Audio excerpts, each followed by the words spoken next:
Mayoritas keluarga yang bercerai di Indonesia itu bukanlah keluarga miskin. Mereka ini rata-rata kelas menengah. Punya motor, punya HP bagus, kadang punya mobil, anaknya sekolah. Dari luar kelihatannya aman dan baik-baik saja.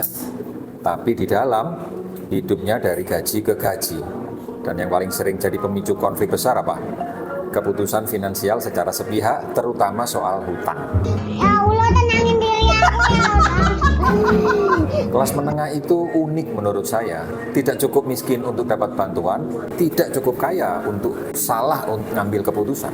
Satu sakit kritis, satu usaha gagal. Satu hutang yang salah arah, langsung goyang.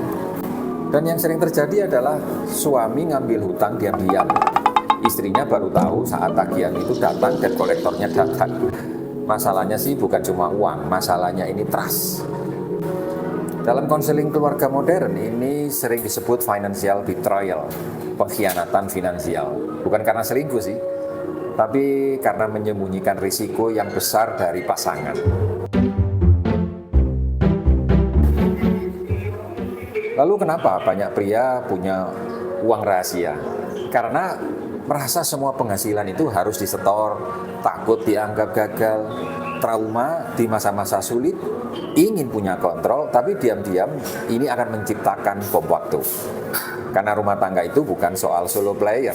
Kalau satu ambil risiko, yang lain ikut kena. Banyak keluarga kelas menengah itu rajin menabung, tapi lupa satu hal. Tabungan itu untuk rencana, bukan untuk bencana, menghadapi bencana besar.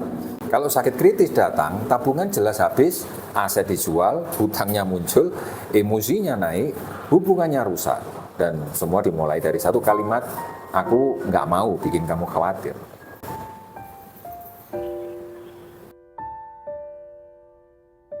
Padahal justru ya, karena tidak dibicarakan, keluarganya jadi hancur.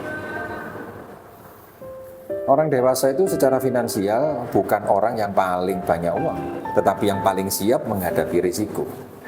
Proteksi itu bukan karena pesimis, proteksi itu karena mereka sadar, saya punya pasangan, saya tidak boleh egois, dan asuransi bukan soal mati. Asuransi itu soal kalau aku sakit, keluarga bagaimana tetap jalan. Kalau akunya tumbang, rumah tangga tetap berjalan dengan baik. Kalau krisis datang, tidak perlu hutang dihadapi dengan panik. Proteksi itu bukan biaya, proteksi adalah cara orang kelas menengah menjaga kelasnya. Kalau kamu hari ini masih hidup dari gaji ke gaji, masih punya cicilan, masih bangun keluarga dengan merintis, maka kamu tidak punya ruang untuk keputusan finansial secara sepihak. Mari kita bangun rumah tangga dengan transparansi dan lindungi keluarga sebelum risiko itu datang.